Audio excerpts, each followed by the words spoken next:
അവരോട് പോയിട്ട് അവരോട്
മൂന്നാം ദിവസം ഗലീലയിലെ കാനായിൽ വിവാഹവിരുന്ന് നടന്നു. യേശുവിന്റെ അമ്മ അവിടെ ഉണ്ടായിരുന്നു. യേശുവിന് ശിഷ്യന്മാരും വിരുന്നിന് ക്ഷണിക്കപ്പെട്ടിരുന്നു. ഭരണികളിൽ വെള്ളം നിറയ്ക്കുമെന്ന് യേശു ഇവരോട് കൽപ്പിച്ചു. പ്രകാരം കലവറക്കാരൻ മലമുകളിൽ നിന്ന് പുറപ്പെടുന്ന രണ്ട് അരുവികൾ മലയുടെ അടിവാരത്തിൽ എത്തിച്ചേരുമ്പോൾ ഒന്നിച്ചു ചേരുകയും ഒരു പുഴയായി കുറച്ചു ദൂരം മുൻപോട്ടൊഴുകുകയും ചെയ്യും. ഭാര്യ പൗലോസ്ലീഹ നൽകുന്ന ഉപദേശം ഇതാണ്: കർത്താവിനോട് എപ്പോഴും വിധേയത്വമുള്ളവരായി ജീവിക്കണം. പലപ്പോഴും കുടുംബങ്ങളിൽ പ്രശ്നങ്ങൾ ഉണ്ടാവുന്നത് വിധേയത്വം ആവശ്യമാണ്. എന്നാൽ ഒരു കുടുംബത്തിന്റെ നാഥൻ എന്ന നിലയ്ക്ക് ഒന്നിച്ച് പ്രാർത്ഥിക്കുന്ന കുടുംബങ്ങൾ ഒന്നിച്ച് നിലനിൽക്കുമെന്നാണല്ലോ പറയാറുള്ളത്. ഒന്നിച്ച് പ്രാർത്ഥനയില്ലാത്ത കുടുംബങ്ങൾ തകർന്നു പോവുകയും ചെയ്യും. നിങ്ങളുടെ കുടുംബ ജീവിതത്തിൽ പ്രശ്നങ്ങളും പ്രതിസന്ധി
അന്നമേലിന്റെ ഭാര്യയായി സ്വീകരിക്കുന്നു.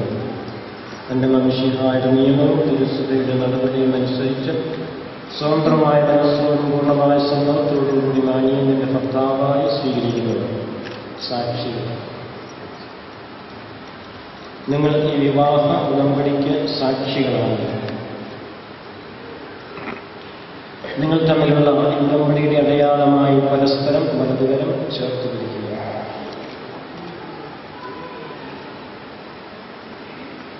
അബ്രാഹത്തിന്റെയും ഇസഹാക്കിന്റെയും യാക്കോബിന്റെയും ദൈവം നിങ്ങളോടുകൂടി ഉണ്ടായിരിക്കട്ടെ. സ്നേഹത്തോടും മനസ്സിന്റെ ഐക്യത്തോടും കൂടി കുടുംബജീവിതം നയിക്കുവാനുള്ള കർത്താവായ ഈശോ നിങ്ങളെ വിവാഹത്തിൽ ബന്ധിക്കുമാറാകട്ടെ.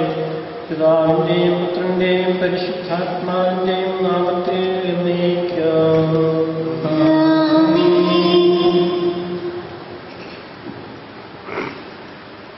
കുരിശുമരണം വഴി സഭേവനുമായ സ്വീകരിച്ച കർത്താവ് വിശ്വാസത്തിനും സ്നേഹത്തിനും മധുവരന്മാരെ ഒന്നിപ്പിക്കുന്ന ഈ താലിനെ ആശ്വസിക്കണമേ.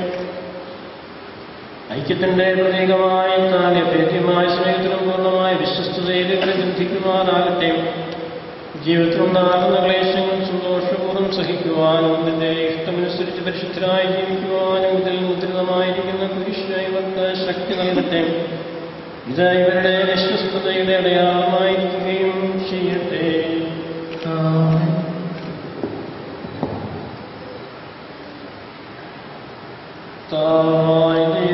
ദമ്പതിമാരുടെ സ്നേഹത്തിന്റെയും വിശ്വസ്തതയുടെയും അടയാളമായി പരസ്പരം അണിയിക്കുന്ന മോതിരങ്ങൾ ആശീർവദിക്കണമേ. പിതാവിന്റെയും പുത്രന്റെയും പരിശുദ്ധാത്മാവിന്റെയും നാമത്തിൽ കൃപാവരത്തിന്റെ അനശ്വര വസ്തുത്താൽ മനുഷ്യാത്മാവിനെ അലങ്കരിക്കുന്ന കാരണവാനായ കർത്താവെ ആശീർവദിക്കണമേ. പൂർണ്ണമായ ആത്മസമർപ്പണം പരസ്പര സ്നേഹവും എന്നിട്ട് ധരിക്കുവാൻ ഈ ദമ്പതിമാരെ അനുഗ്രഹിക്കണമേ. മണവാട്ടിയായ പരിശുദ്ധ സഭയെ മഹത്വത്തിന്റെ വസ്ത്രം ധരിപ്പിച്ച കർത്താവെ, ലോകത്തിൽ നിഷ്കളങ്കരായി ജീവിച്ച് സ്വർഗത്തിൽ മഹത്വത്തിന്റെ വസ്ത്രമണിയുവാൻ ഇവരെ യോഗ്യരാക്കുകയും ചെയ്യണമേ.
സന്തോഷത്തിലും ദുഃഖത്തിലും സമ്പത്തിലും ദാരിദ്ര്യത്തിലും ജീവിച്ചുകൊള്ളാവുന്ന വിശുദ്ധ സുവിശേഷം സാക്ഷിയാക്കി നിങ്ങൾ വാഗ്ദാനം ചെയ്യുന്നു.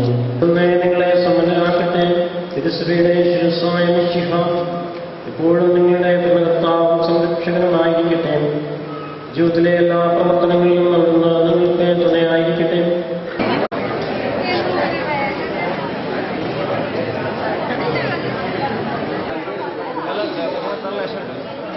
മാറിനെ പറഞ്ഞു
നവദമ്പതികളെ ക്ഷണിക്കുന്നു.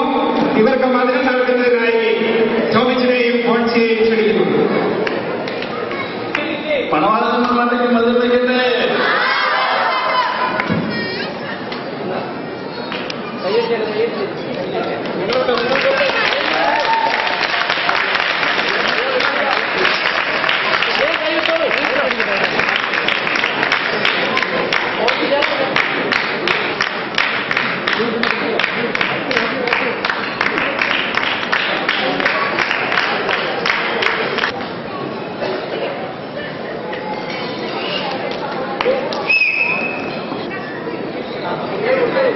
കുറച്ച്